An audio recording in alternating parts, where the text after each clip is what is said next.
Hallo und einen wunderschönen guten Tag, meine liebe Freunde. Wie geht es euch? Ich bin Jatinder Singh here on the German Mentor. Dear friends, today I will tell you about participe eins. It is different from participe zwei, and if you don't know what is this concept, then this video is for you. Watch it, give your comments, your feedback after the session, and if you want to learn German from me, then you can see the number on the screen and you can contact me at any time. So let's start today's session. What is Partizip eins? Fangen wir jetzt an. Los geht's. Today's topic, what is Partizip eins? और friends नीचे एक note है, please do not get confused with पार्टिसिप zwei. जैसा कि मैंने आपको बताया ही है कि पार्टिसिप eins एक टोटली डिफरेंट ग्रामर टॉपिक है. पार्टिसिप zwei जो है वो हम यूज़ करते हैं पास्ट टेंस के लिए, जिसमें हम जाइन और हाबन का यूज़ करते हैं एज अ हेल्पिंग वर्ब. वो एक टोटली डिफरेंट टॉपिक है. अगर वो आपने सीखना हो, समझना हो पार्टिसिप zwei, तो वो सेशन ज़रूर देखिए जो मैंने बहुत पहले बनाया था. उसका लिंक आपको मिल जाएगा डिस्क्रिप्शन में, और वो बिल्कुल टोटली डिफरेंट कॉन्सेप्ट है. बट आज हम सीखेंगे व्हाट इज़ पार्टिसिप eins. ठीक है, तो इसके ऊपर आज हम बात करेंगे डिटेल में. आपको मैं एग्जांपल्स के थ्रू बताऊंगा तो ये समझ में आ जाएगा आपको कि ये टर्म कैसे अलग है पार्टिसिप zwei से. चलिए देखिए पार्टिसिप eins. पहला जो पॉइंट है फ्रेंड्स, पार्टिसिप eins is also known as पार्टिसिप प्रेजेंस, या फिर आप कह सकते हैं प्रेजेंट पार्टिसिपल. दूसरा पॉइंट है when a German verb being used as an adjective in a sentence then we use पार्टिसिप eins. तो फ्रेंड्स देखिए पार्टिसिप eins यही है कि जब आप एक जर्मन वर्ब को कंसिडर करेंगे एज अ एडजेक्टिव, ठीक है, तो उसका एक ग्रामर रूल होता है, वही आज मैं आपको बताऊंगा डिटेल में. तो पार्टिसिप eins हम वहाँ यूज़ करते हैं जहाँ वर्ब को हम चेंज करते हैं एडजेक्टिव में. थर्ड पॉइंट देखिए, पार्टिसिप eins describes an ongoing process like ing in English. तो जैसे इंग्लिश में फ्रेजेस होते हैं जिसके अंदर हम ing का यूज़ करते हैं, तो पार्टिसिप eins भी वही है ऑफ डॉइच इन जर्मन. फोर्थ पॉइंट है we need to know the ending of the nouns first with whom we make पार्टिसिप eins सेंटेंस. तो हमारे जो आर्टिकल्स होते हैं फ्रेंड्स, जो नाउन्स होते हैं वो बेस्टिम्ड और उनबेस्टिम्ड होते हैं. ठीक है, तो पार्टिसिप eins को बनाने के लिए, इस सेंटेंस को बनाने के लिए हमें एंडिंग्स का पता होना चाहिए पहले. ठीक है, तो पहले मैं आपको जो है स्टार्टिंग में एंडिंग्स के बारे में बताऊंगा, फिर आपको बताऊंगा पार्टिसिप eins के बारे में, ग्रामर रूल क्या होता है, स्ट्रक्चर क्या होता है, ये सारे पॉइंट्स मैं कवर करूंगा. कंटिन्यू करते हैं. स्ट्रक्चर ऑफ पार्टिसिप eins. देखिए फ्रेंड्स, पहला जो पॉइंट है व्हेन यूजिंग बेस्टिम्ड आर्टिकल. तो बेस्टिम्ड आर्टिकल हमारे कौन से होते हैं? डेयर, टी, टास और डी. डेयर मास्कुलिन होता है, डी फेमिनिन होता है, न्यूट्रल होता है आपका दास, और इन सब का प्लूरल होता है डी. ठीक है, लेकिन जब हम बेस्टिम्ड आर्टिकल के साथ पार्टिसिप eins बनाएंगे तो उसका स्ट्रक्चर क्या होता है? देखिए उसमें हमें वर्ब यूज़ करनी होती है इन्फिनेटिव फॉर्म में, मैंने लिखा है, प्लस आपको लगाना होता है डे, प्लस आपका लगेगा ए या an. तो ये आपका रूल होता है जब आप बेस्टिम्ड आर्टिकल के साथ पार्टिसिप eins बनाएंगे. वर्ब होगी इन्फिनेटिव फॉर्म में, उसके आगे आपको लगाना है डे, और उसके आगे लगेगा ए या an. ए लगेगा आपका डे, डी, डास के केस में, और an लगेगा आपका प्लूरल के केस में. आगे जाके मैं आपको इन डेप्थ बताऊंगा. दूसरा पॉइंट देखिए, व्हेन यूजिंग उनबेस्टिम्ड आर्टिकल जो हमारे होते हैं ein, eine और ein. आप जानते ही हैं डेर का ein बनता है, डी का eine और दास का ein. अब जब हम उनबेस्टिम्ड आर्टिकल में बनाएंगे पार्टिसिप eins तो उसका स्ट्रक्चर होगा वर्ब इन्फिनेटिव में ही रखना हमें, प्लस डे भी लगेगा. लेकिन जब आप मैस्कुलिन के साथ बनाएंगे तो लगेगा ए एर, फेमिनिन में ए, न्यूट्रल के केस में ए एस और प्लूरल के केस में ए. ये आप देखिए इसका स्ट्रक्चर है उनबेस्टिम्ड आर्टिकल के केस में. एज अ रेफरेंस ये दो स्ट्रक्चर्स हैं अलग अलग, आप इनको बेशक नोट कर लें क्योंकि ये स्ट्रक्चर आगे जाके आपको काम में आएंगे जब आप सेंटेंसेस बनाएंगे. ठीक है, तो पहले हम देखेंगे व्हेन यूजिंग बेस्टिम्ड आर्टिकल डेयर, डी, डास, डी.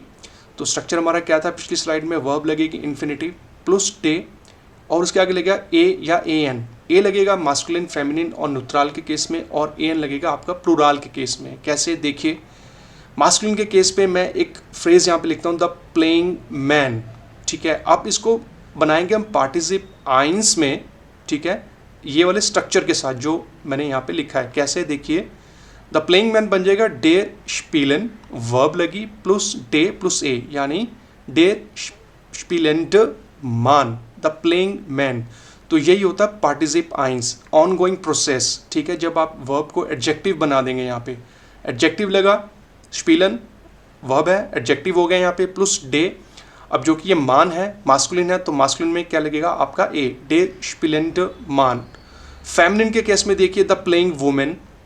तो ये क्या बन जाएगा, डी स्पिलन सेम रहेगा, डे भी सेम रहेगा, अब यहाँ पे लग जाएगा ए, डी स्पिलेंट फ्राउ, ठीक है, क्योंकि आपका मास्कुलिन, फेमिनिन और न्यूट्रल के केस में ए ही लगेगा।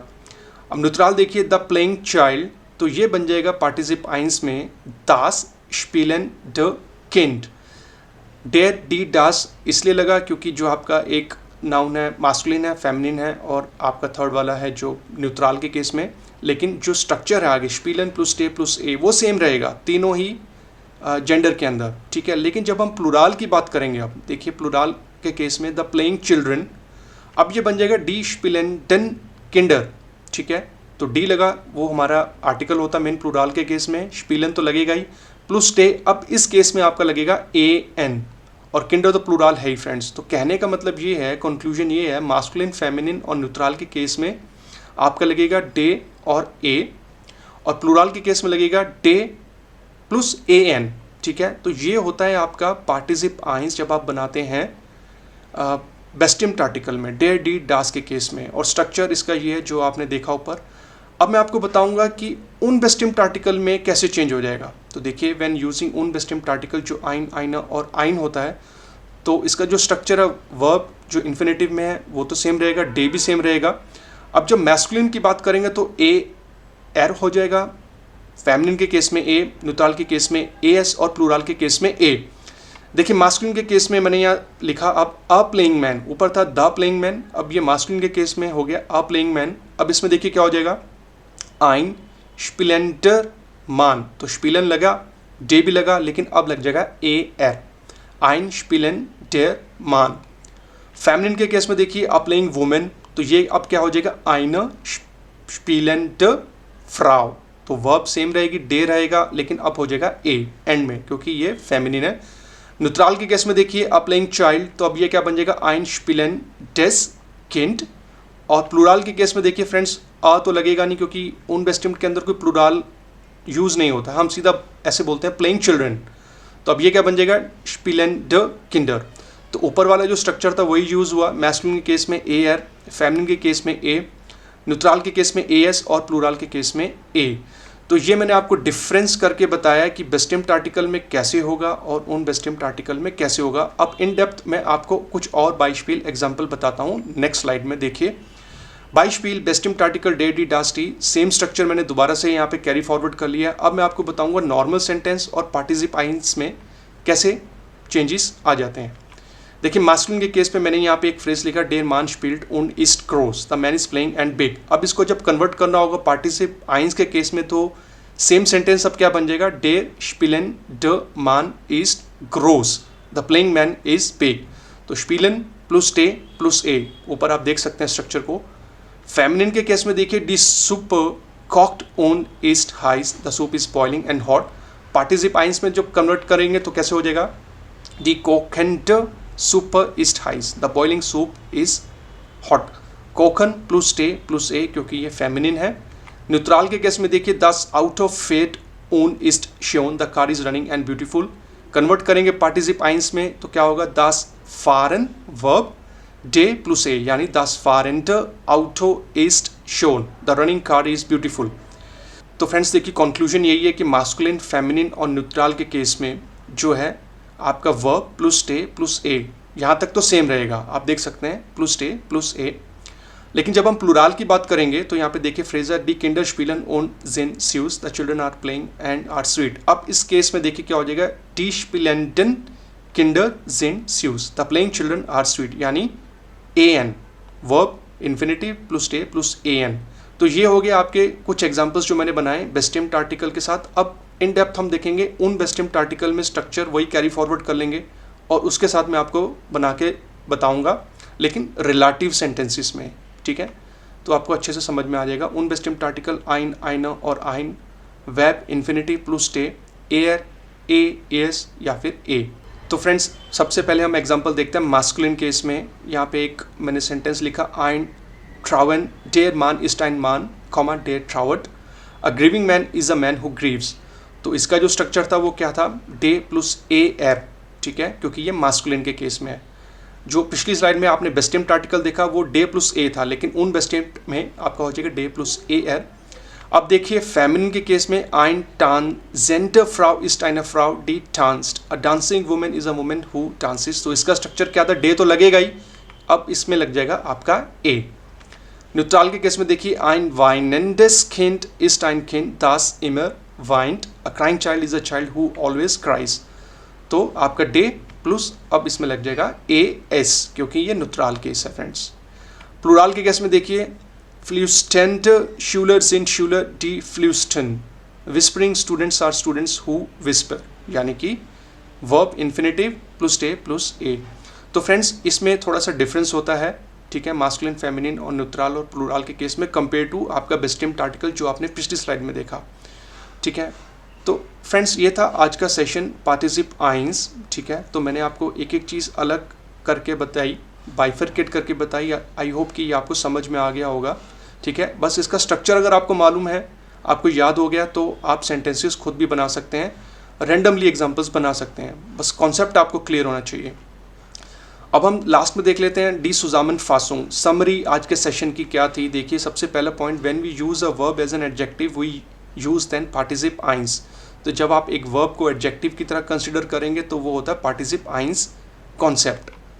सेकंड होता है इट इज़ डिफरेंट फ्रॉम पार्टिसिप स्वाई। वो मैंने आपको स्टार्टिंग में भी बताया था कि पार्टिसिप स्वाई के साथ आपको कंफ्यूज नहीं होना है, पार्टिसिप स्वाई पास्ट टेंस होता है, ठीक है। और आपसे रिक्वेस्ट करूंगा कि वो सेशन आप जाकर ज़रूर देखिए, लिंक मिल जाएगा आपको डिस्क्रिप्शन में। और फ्रेंड्स थर्ड पॉइंट देखिए, for best tempt article we use verb infinitive form में प्लस डे प्लस ए या ए एन। तो डे प्लस ए आपका रहेगा मास्कुलिन, फेमिनिन और न्यूट्रल के केस में, और ए एन आपका होगा सिर्फ प्लूरल के केस में बेस्ट टेम्प्ट आर्टिकल में। और फोर्थ पॉइंट देखिए, for own best tempt article we use verb infinitive form में प्लस डे, यहाँ तक सेम है। अगर मास्कुलिन है तो ए एर, फेमिनिन है तो ए, न्यूट्रल है तो ए एस और प्लूरल है तो ए। तो आप वीडियो को बेशक रिपीट करके देखिए, मैंने आपको कैसे एग्जांपल्स बताए, आप खुद भी एग्जांपल बनाइए। कहीं आप कंफ्यूज होते हैं, कहीं फंस जाते हैं तो मुझे कमेंट करिए, मैं आपको बताऊंगा, आपको रेक्टिफाई करूंगा। तो फ्रेंड्स ये था आज का सेशन। लास्ट में एक सजेशन मैं आपको अपनी तरफ से फिर से देना चाहूँगा फ्रेंड्स। देखिए जो ग्रामर है ना जर्मन में, वो जैसे जैसे आप लेवल पढ़ते जाएंगे तो पिछले लेवल का जो ग्रामर होगा वो तो कैरी फॉरवर्ड होगा, लेकिन उसका एडवांस वर्जन उसमें एडअप हो जाएगा, ठीक है। तो जैसे आप A1 लेवल पढ़ते हैं तो उसमें हम नॉर्मल फ्रेजेस पढ़ते हैं, स्ट्रक्चर्स सीखना शुरू करते हैं, नाउन्स वर्ब्स के बारे में पढ़ते हैं। लेकिन जब आप A2 में आते हैं तो आप देखते हैं कि वर्ब को जो हम कंसिडर कर सकते हैं एज ए नाउन की तरह, और आगे बढ़ते हैं तो वर्ब को कंसिडर कर सकते हैं आप एडजेक्टिव की तरह, ठीक है, जो आज के सेशन में आपने देखा। तो ग्रामर के जितने भी सेशंस हैं, मेरा पूरा फोकस रहता है कि मैं इस चैनल पे बनाऊं, आप लोगों के लिए लेकर आऊं, और आप लोग भी मुझे जो है कमेंट करके बताइए कि आप मुझसे और क्या कंटेंट चाहते हैं। देखिए एग्ज़ाम जो है किसी भी लेवल का आप दे रहे हैं तो उसका पैटर्न आपको मालूम है, आप प्रैक्टिस ऑलरेडी कर ही रहे हैं, ठीक है। लेकिन एग्ज़ाम के अंदर 4 मॉड्यूल हैं, ठीक है। उस मॉड्यूल के अंदर क्या है, जर्मन, जर्मन के अंदर क्या है, ग्रामर। तो मेरा फोकस रहता है कि ग्रामर में आपको अच्छे तरीके से पढ़ाऊँ, ठीक है। और दूसरा सजेशन फ्रेंड्स ये रहेगा कि अपने आप को किसी के साथ कंपेयर मत करिए।